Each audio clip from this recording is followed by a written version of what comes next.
Hi, everyone. I'm Soyini.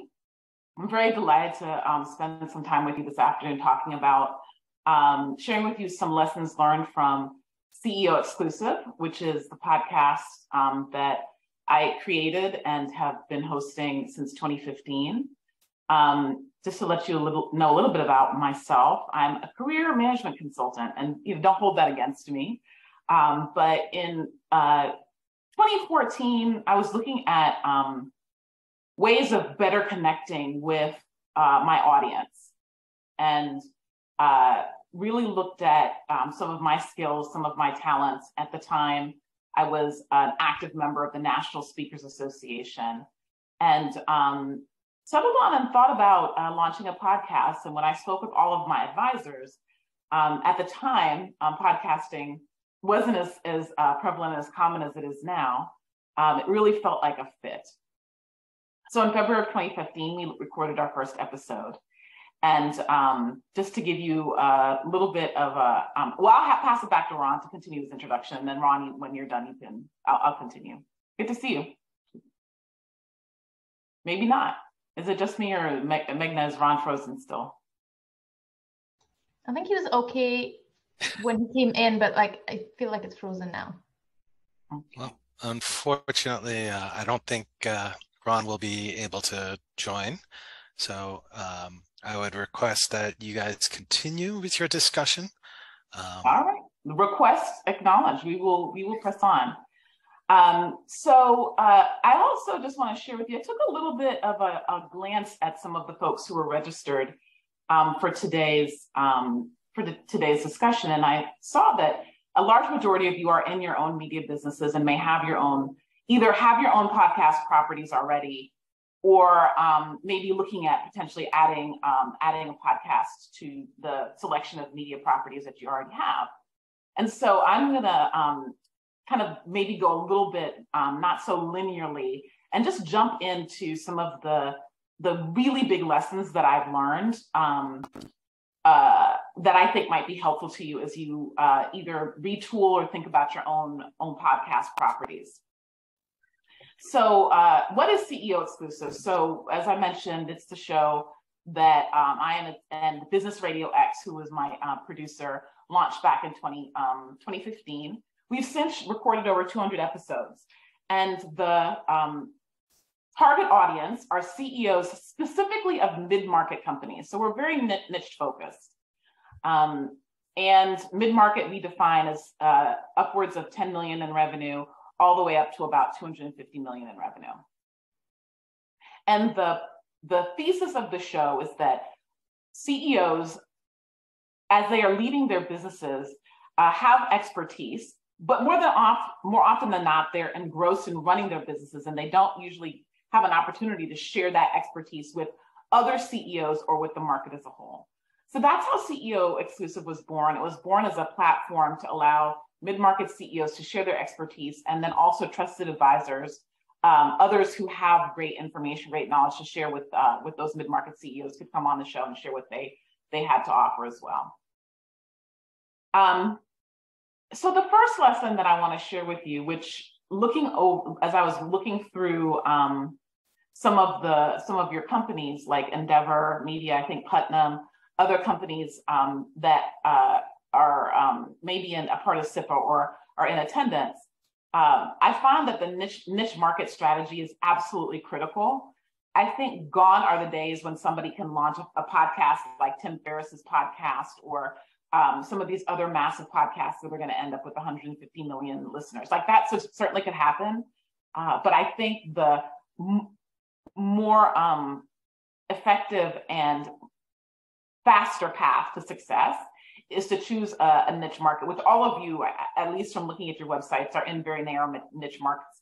Either, I saw a med device contract manufacturing company, or an agricultural marketing company. So most of you are already very, very niche focused, so I don't think any of you that will come as a surprise. This lesson will come as a surprise to any of you. But I think what is also equally important, and maybe a little bit more subtle, is this very clear value proposition. I don't have to tell anybody who is watching this webinar how distracted and how much information we all have coming at us every day, every second of every day. And so if I am going to get a CEO, or you're going to get whoever you're targeting to give you a half an hour, 15 minutes of their time, the value proposition for why they're going to listen or why they're going to share with one of their colleagues needs to be absolutely clear to them. And I think best practice in this area is to be able to tie it to some sort of a financial metric. So what was happening with CEO Exclusive is that most of my CEOs, after about a year, started to come through PR folks. And for those PR people who were hired by that CEO or that CEO's company, this is what they were being paid to do, was they were paid to get media opportunities for those CEOs. And so it was a clear value proposition for those PR companies or for those PR executives why they should have their clients come on CEO Exclusive.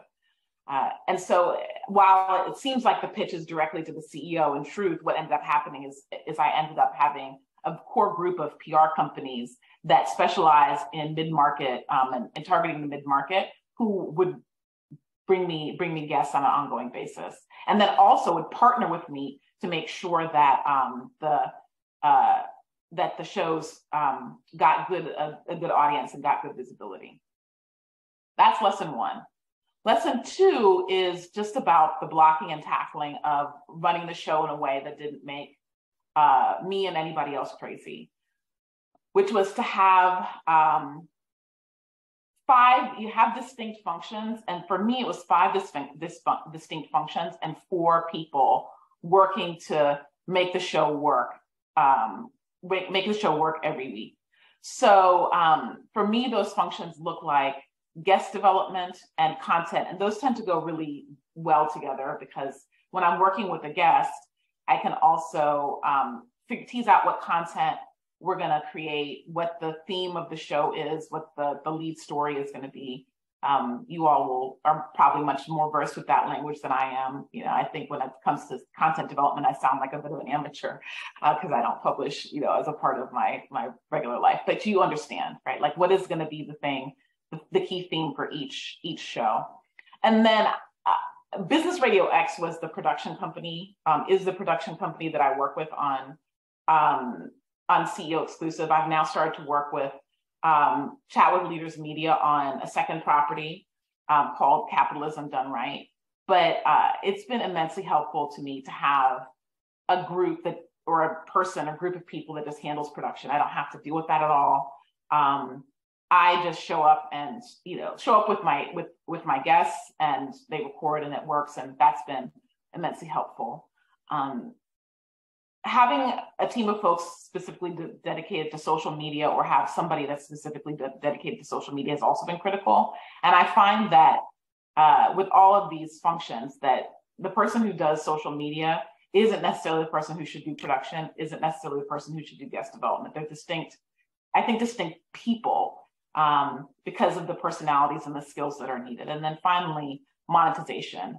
I found that in thinking about how to monetize the property, that is its own function as well. And to have somebody that's dedicated specifically to sponsorship, or that's dedicated specifically to a donor strategy, a Patreon strategy, is absolutely necessary to being successful. So that leads me specifically into the monetization program. And the last thing that I want to share with you is a lesson learned. Thinking through monetization is really important. And I'd be interested to hear questions from you, for those of you that are in publishing, about how you think about monetizing, whether or not monetization for you looks like selling deeper into that audience. If, for example, for some of your media properties, you're launching the podcast because you want to extend your reach, or to build deeper relationship, or get greater share of mind or greater share of wallet from those listeners or from your existing audience, then having a clear plan for how you're going to sell those services, how you're going to sell more advertising, et cetera, into your existing audience, I think is absolutely critical. how, whether or not you're just going to pitch the podcast as a way to build more value with your existing customers, whatever. There's a whole, this is, and I'll apologize. I know that there's some background noise. My neighbor is having a tree cut not too far from my window, but there's definitely donations and underwriting, which is, I think, to be considered as well. Maybe not so appropriate for you as publishers, but a lot of people are launching Patreon sites and Patreon programs to have donors contribute to them and support their podcasts in that way. And then certainly, I imagine many of you are, this is your existing business. You're going to have folks sponsor, or you're going to get advertisers. And so with that, I think those are the main lessons that I've learned. And I will pass it over to Meghna. Thank you.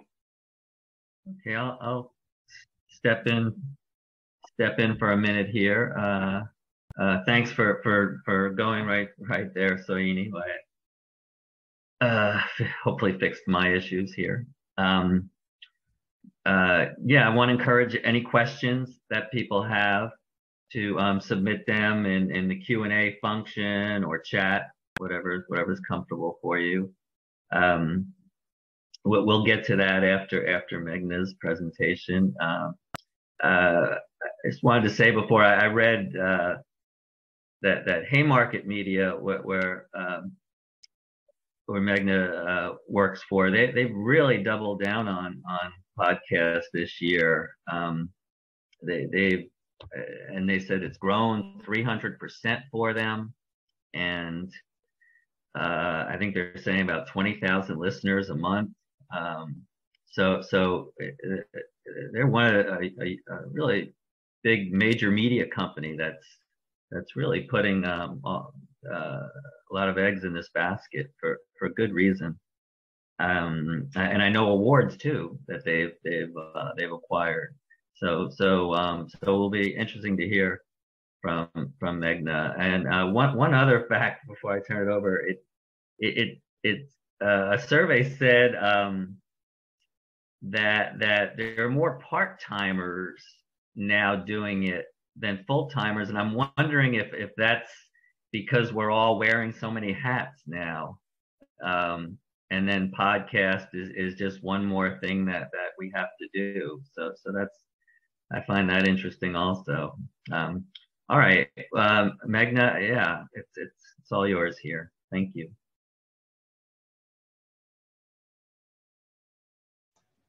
Thank you, Ron.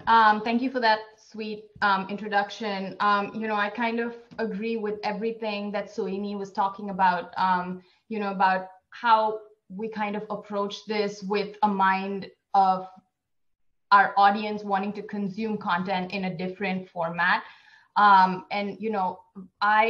work, just to give you an introduction about myself, I work at Haymarket Media. I work with one of the publications called Rheumatology Advisor.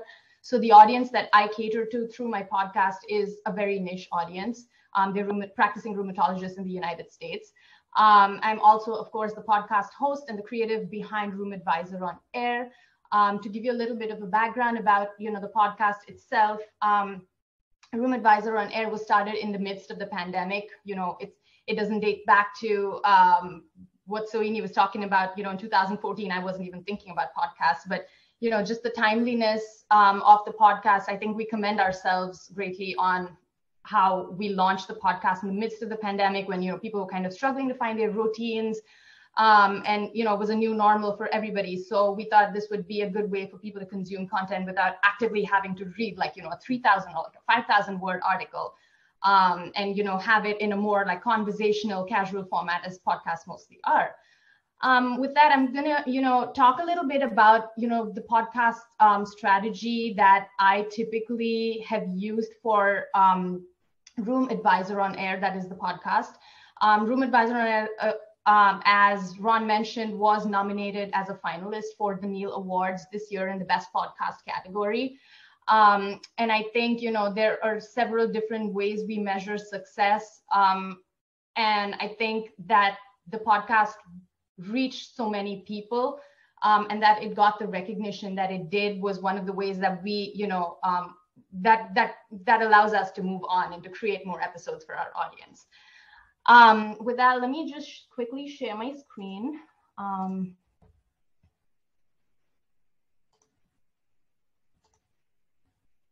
All right, so with this presentation, I guess I'm going to be catering to both people who already have podcasts and want to kind of expand on them a little bit more, and people who are kind of looking to do that, looking to create a new podcast. So I found it very amusing when I typed in the word podcasting. I saw this definition. I think it was an Oxford Dictionary definition. It says the practice of using the internet to make digital recordings of broadcasts available for downloading to a computer or mobile device. Now, I thought this was quite amusing because I feel that podcasts and the act of conducting podcasts are so much more than just what's described here. There are so many more moving parts. For example, I think if I had to kind of revamp this definition, the one thing that I would add is consistency. I think consistency drives a podcast, be it consistency in style, in content, in quality, or just in the cadence of episodes that appear. All right. So I want to start actually this portion of the presentation with a disclaimer that this is not an all exhaustive list. Like I mentioned, it is only my personal strategy, which I think might be useful. In light of time, I've obviously kind of narrowed it down to my top criteria in elevating podcasts by sort of rethinking the strategy, if you will. So the first thing I know Soyini kind of touched on all of this before, but I want to speak more from an editorial perspective as somebody who's been in the space for a while and who's developing content on a regular basis. I think my focus is more on the editorial side of things and not so much on the business side of things. But I'll be happy to answer any questions at the end of this presentation if there are. All right, so my first point is outreach, right? So of course, the first point depends on the type of podcast. Now, if it is a conversational or a hybrid model, as Room Advisor on Air is, I think you will know and understand the importance of identifying the right kind of experts or guest speakers. Of course, this is probably the most tiresome task of all, but using multiple resources. Now, I've put some of the resources in the little box there. Social media is one of the key platforms for me that I use to conduct my outreach and identify experts or guest speakers.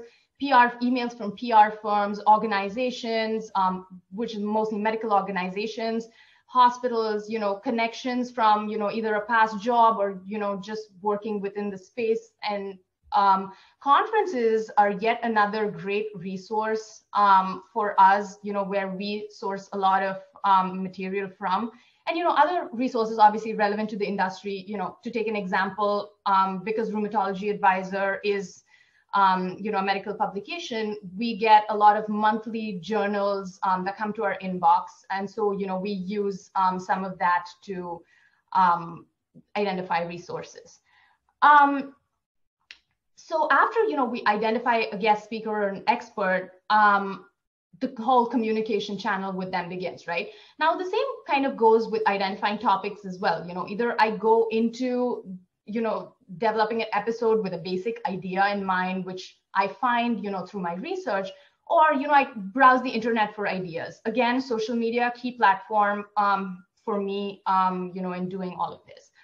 Now, often a question arises about, do we identify the expert or do we, identify a topic? I guess, obviously there's no one right way to go about that. I think, doing them in tandem could be beneficial.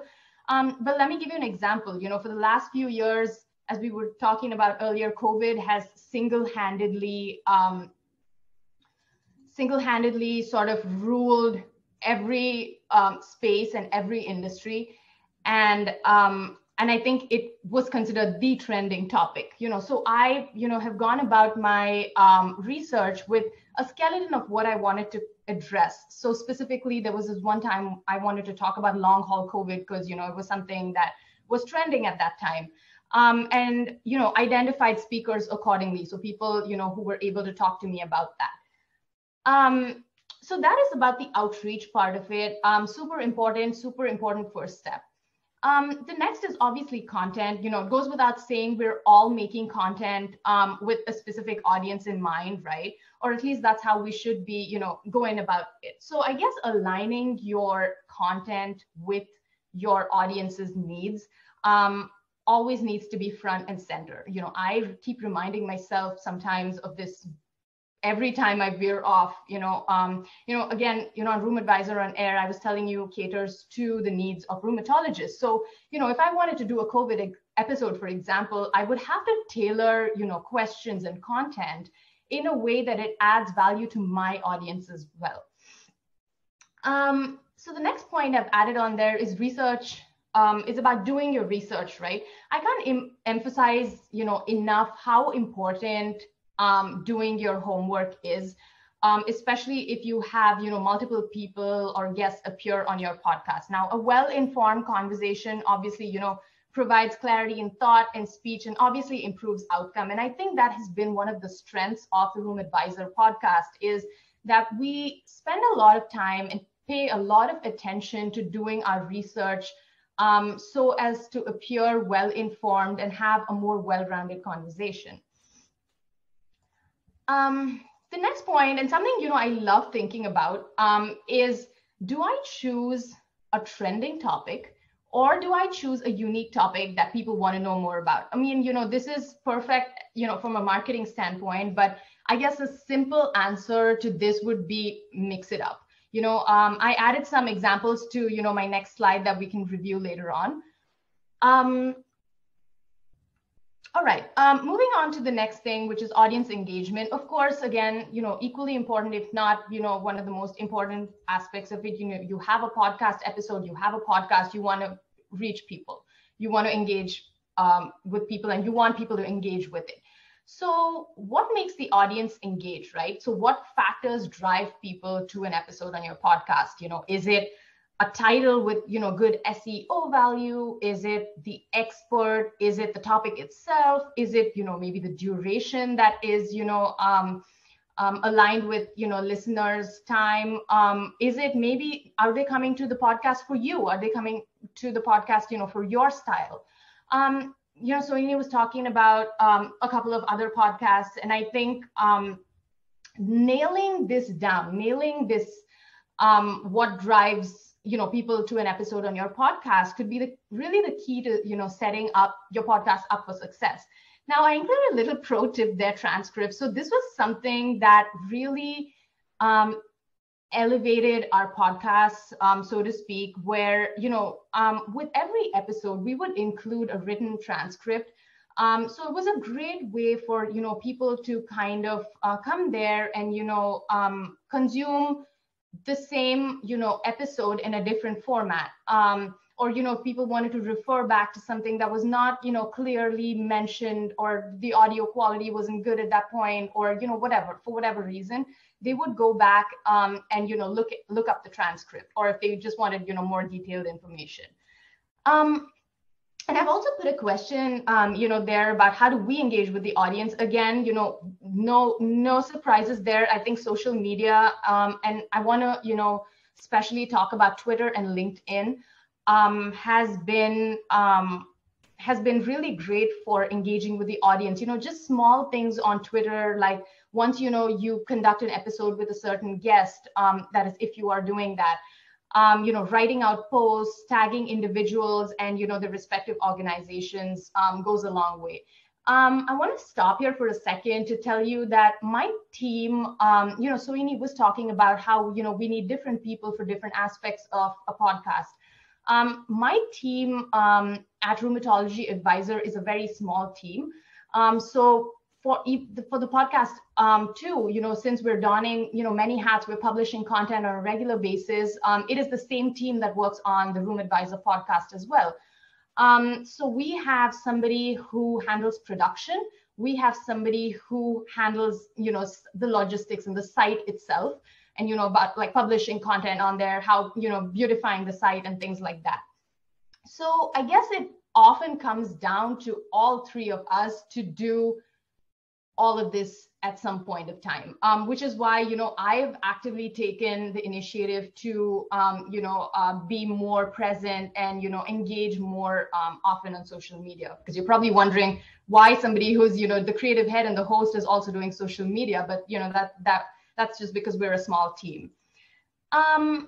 Moving on, I just added a couple of other small 3 items. They are significant, no doubt, but it's also something that can be adjusted to your preferences, right? So production, again, Soyini was talking about this.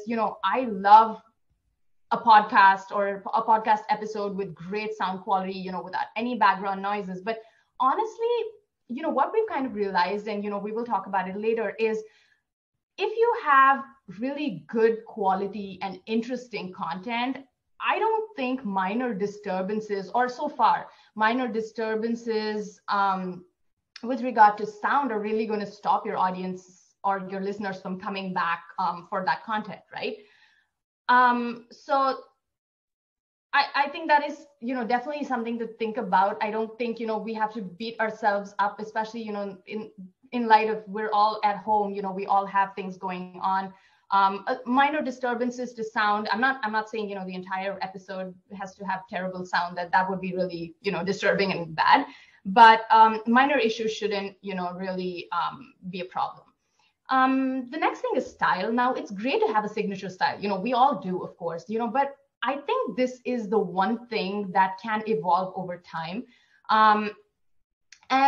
And I think it's a great place to grow, right? For example, if you listen to my podcast episodes from the beginning, till now, from May 2020 to today, you will see how much more, or how different my style is and how much more it's evolved. It's obviously become more casual and more conversational to, how it used to be in the first few episodes. I'd also, recommend that you listen to a couple of popular podcasts to, see how you can adopt, certain strategies that they're adopting and, integrate it into your own style. I think that was a great learning experience for me as well. And last thing, format. Now, no strict rule here. Of course, can be a mix and match style. Some topics lend themselves so beautifully to certain formats. For example, I was thinking about this earlier.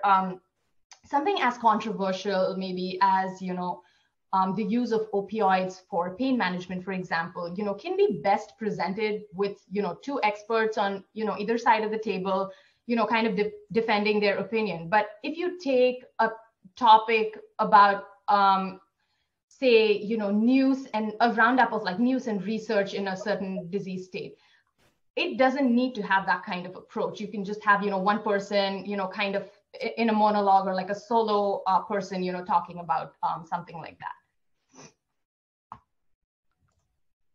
All right, very quickly, these, like I was telling you earlier, measuring success is different for different individuals, different organizations. When I think of a successful podcast episode, I think of how well received it was by my audience, and these can be seen, through emails, comments, shares on social media. But of course, metrics on paper do matter. I'm not saying they don't.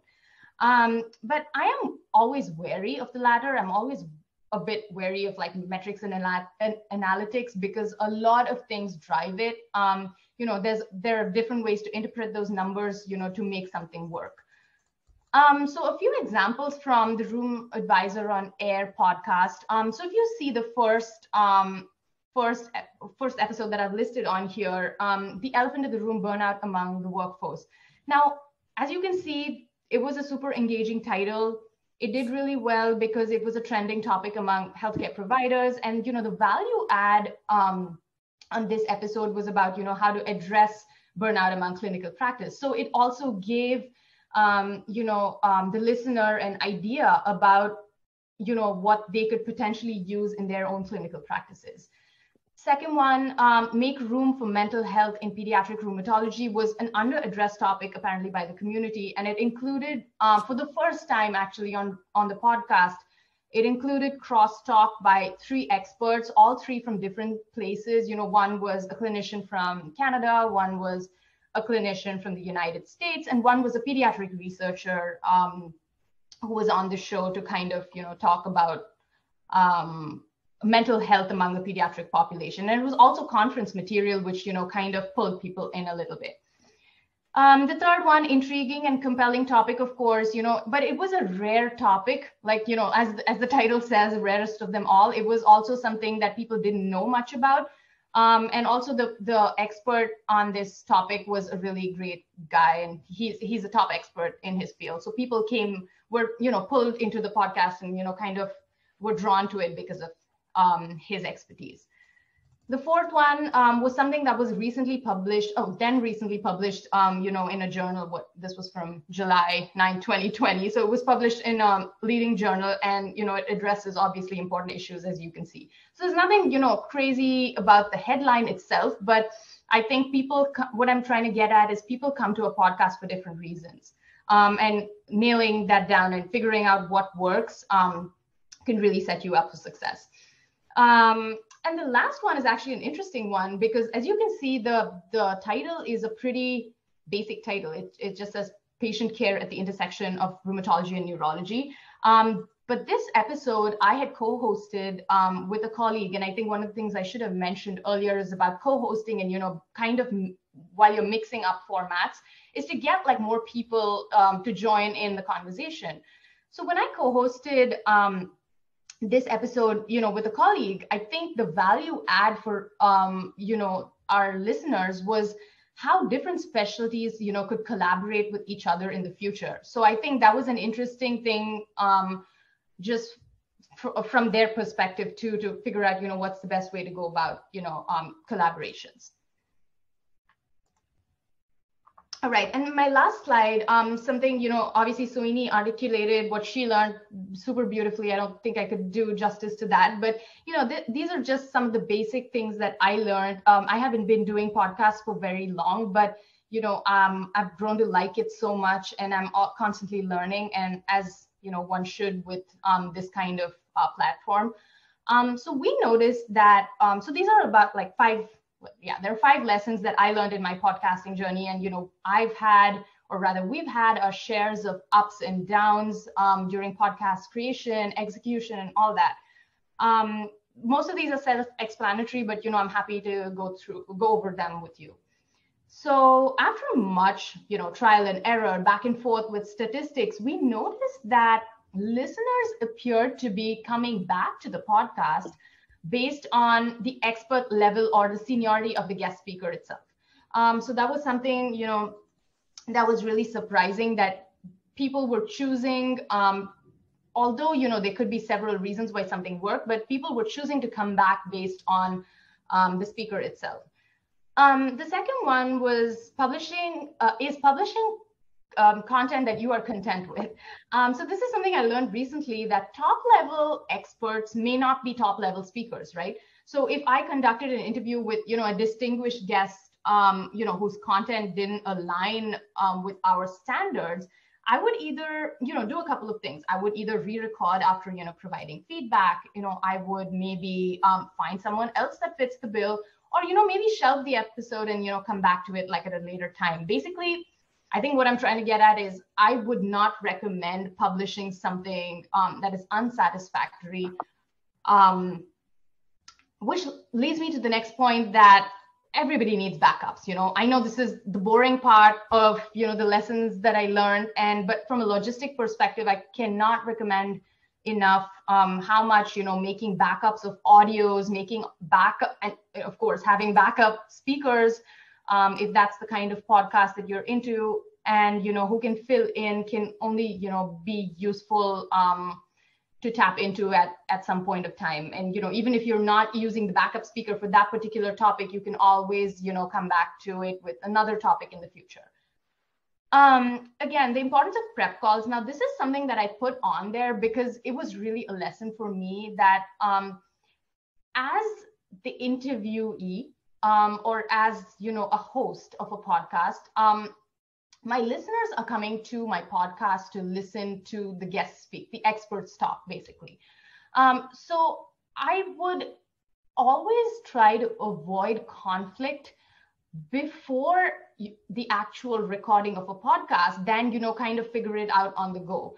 I had this experience where my guest speakers were not comfortable with certain questions that were posed to them during the podcast itself. And, that could have been avoided, or that was actually avoided with a prep call where, the guest told me very upfront, said, no, I'm not comfortable with answering a question like this. Let's, cut it out.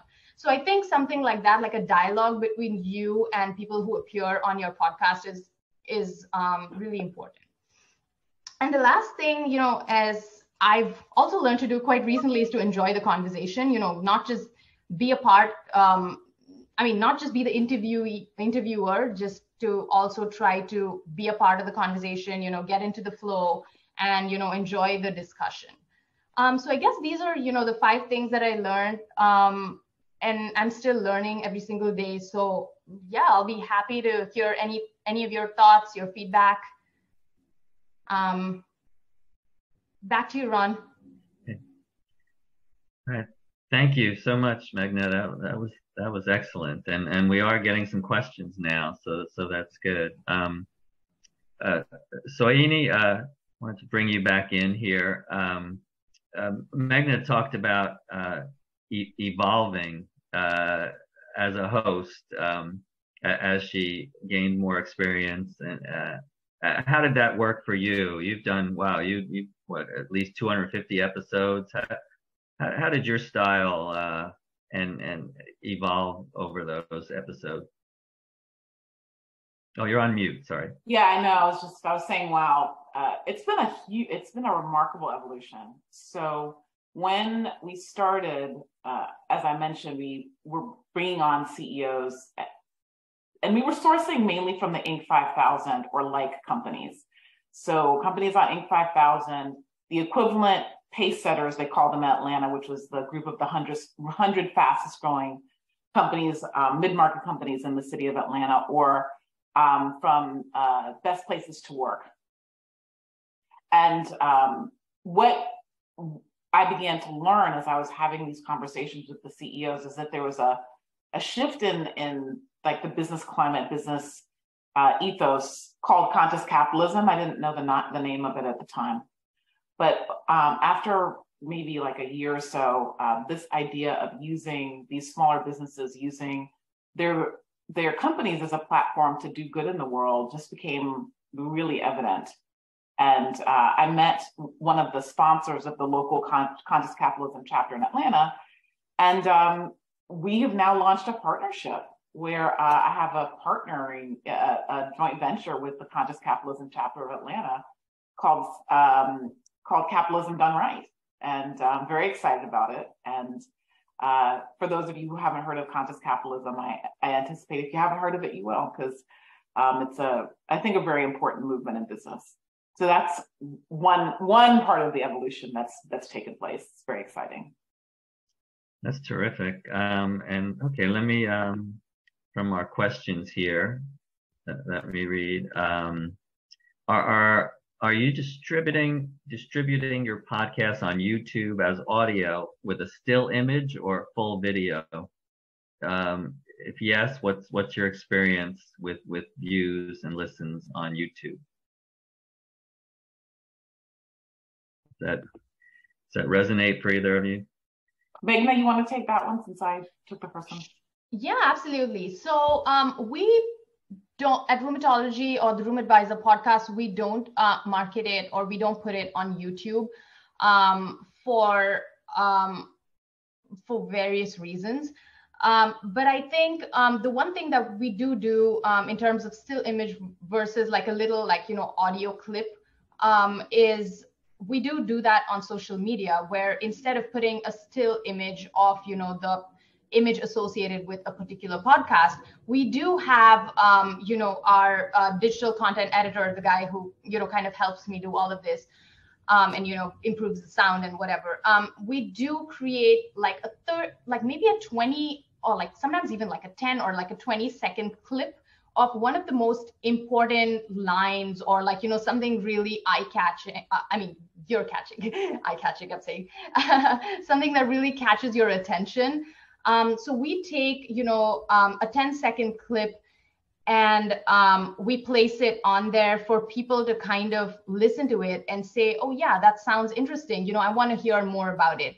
So that is something we do with respect to not just having a still image. I don't know if that really answers your question because we don't have experience with YouTube itself. But I would definitely recommend having, you know, a little audio clip to kind of, you know, stand right in front and, you know, pull audience in rather than a still image. Okay, thank you. Hi, it's Soyini. I don't know why I'm doing it. I'm saying that you can see my, you know, you can see me, you know who I am. I'll answer the question in two parts. So I think it's easier to show rather than tell. So the first part is that I and my team made a very conscious decision to really focus on specific social media channels. That was some of the coaching that we were given when we launched back, you know, however many years ago. To really focus on one channel and building audience in one channel. And for my market, that's LinkedIn. Yes, we have the YouTube video or YouTube with the still image, but we haven't invested anything in it at all. So I would be surprised if it has more views than just the production team checking to make sure that it works.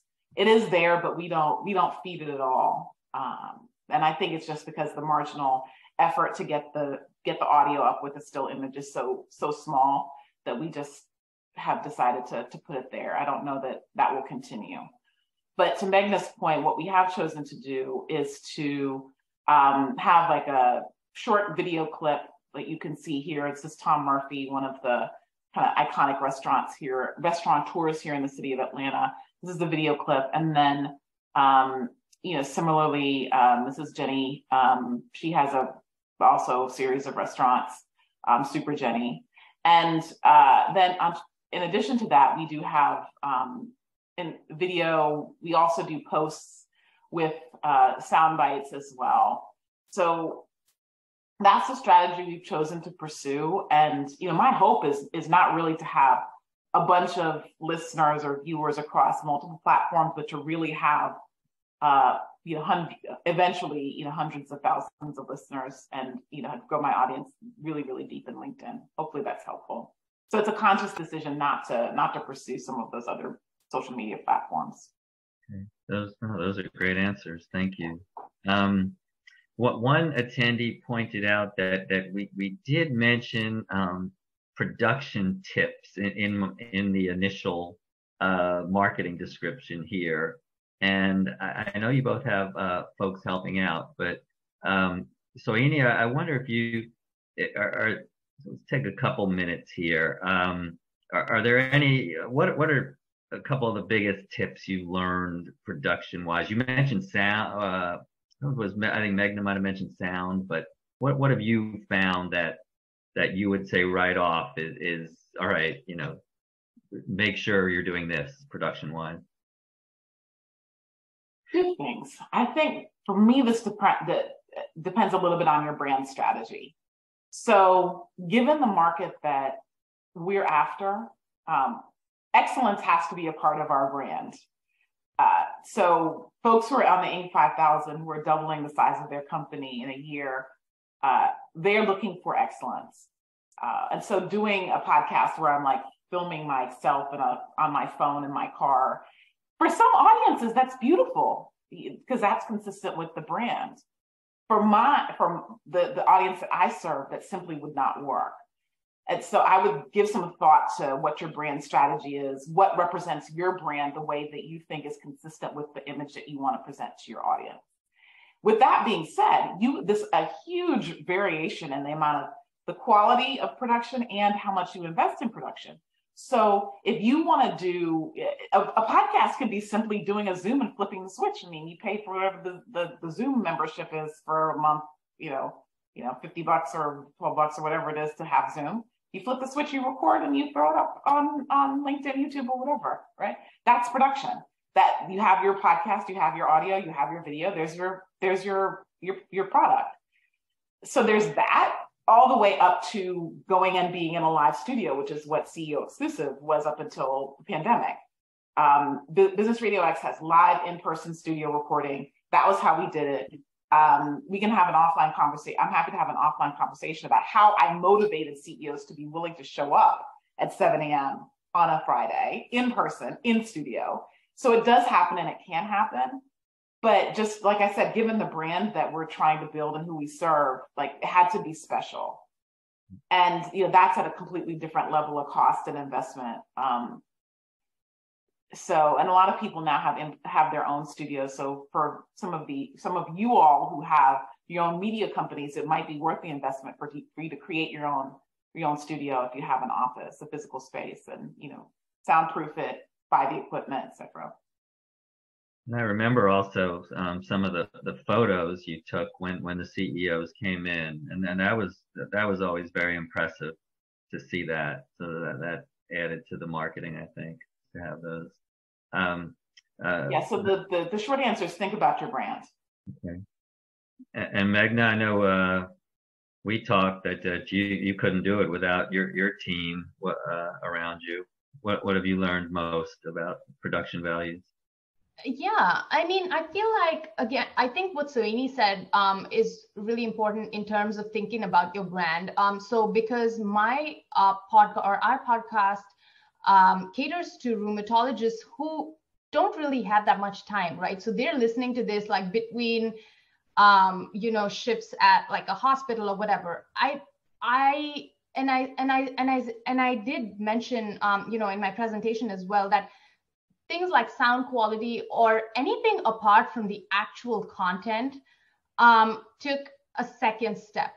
We spent a lot of time, and it was a pretty tiring effort considering it was just the three of us. So, we would spend initially so much time in trying to perfect and remove every single, noise or like background noise or like, remove a little or like a pause and things like that. But, when we were looking at it overall, we were like, did it really matter? Like, what are we doing this for? Because, rheumatologists or like clinicians came to the podcast for only 15 to 20 minutes, as long as the podcast was, to listen to the content and get out of there. So they didn't really care that much about any of the other things. So that's what I personally learned. But again, different brands, different strategies. Okay, know your brand. That's good. And I think one last question we have on here is about paid sponsors. I know I had a great conversation with Matt Osloos, who's been on here and doing a great job on his podcast for the Health Law Association, and he works with some of his sponsors to come up with the topics. And he knows it's a fine line to develop content that way with these sponsors, but it kind of works for him. Do you have any experience or feelings with that? Meghna, we can start with you on this one. Sorry, I was just playing with my mute button. But I personally don't have any experience. Like I said, the podcast is new. We're still trying to figure out, our approach, and we are figuring out our approach as we go. And that is not something we've considered because of people's interest levels in the editorial side. And I think, what Matt says there is that there's a fine line that needs to be maintained on the editorial side. I'm looking at the chat, and that is very true because we have to not overstep the fact that we are journalistic and we are reporting, or we're that kind of approach. I don't want to talk too much about how the sales or the marketing or how we're generating revenue, because that's a very different method. We don't sell the podcast as a product by itself. We sell it as content. So the way we generate revenue and all of that is very different. So I'll pass it back to Soyini, maybe, or you, if you have any experience with that. Yeah, Soyini, I'm sure with the audience you reach, you've had some sponsors reach out to you. What's that experience been like? Yeah, I have. So the monetization strategy for CEO exclusive has been selling services. So So I'll just, in the spirit of full transparency, sponsorship has not been our monetization strategy up until now. Capitalism done right is looking for a sponsor, but the conversations that I've had with the Conscious Capitalism Atlanta chapter have been that we're going to maintain a firewall between editorial and sponsorship. And the hope is to find a sponsor that believes in what we're doing. And certainly if there are any boundaries that that somehow make our product inconsistent with their brand, then we would have that conversation. But I think the philosophical point of view of our team is to maintain a firewall between editorial and sponsorship. Right. That's the choice we've made. All right, thank you. Meghna, I was going to ask you real quick before, what do you guys use for transcripts, for getting them done? So we use a paid service called Ubiquitous that, we send in audio recordings, we upload them onto their site, and, we have freelance people who return the transcript back to us in about like five-ish business days. And then obviously that goes through some editing on our end as well to kind of clean it up. Okay, because I agree with you. I mean, as a writer, when I do come to a podcast and the transcripts there, it is really helpful and in writing about it. So that's a good idea. Okay, I think we've gone through the questions. I can't thank you enough, Soyini and Meghna, for this discussion. And I think I was smart enough to book two wonderful speakers to overcome any presenter glitches, any moderator glitches here. So I want to thank everyone for staying with us. We'll send out this recording. We'll try to do it tomorrow, and I'm going to put in a plug for our BIMS conference in February for everyone. We have special codes actually for a great deal to attend, and Tony Silber, who you see here, has done an unbelievable job in scheduling that, and the speakers there, and I'm sure we will continue some of this podcast talk down in Orlando in February. Okay, thanks. This is the last of our editorial sessions, and we couldn't have gone out on a better note. This is we'll see you soon. Have a great Thanksgiving. Thank you so much for the invitation to participate in your webinar. Really appreciate it. Oh, likewise, Ron. Thank you. No, thank you for the time, and I think this was really helpful. All right. Hi, everyone.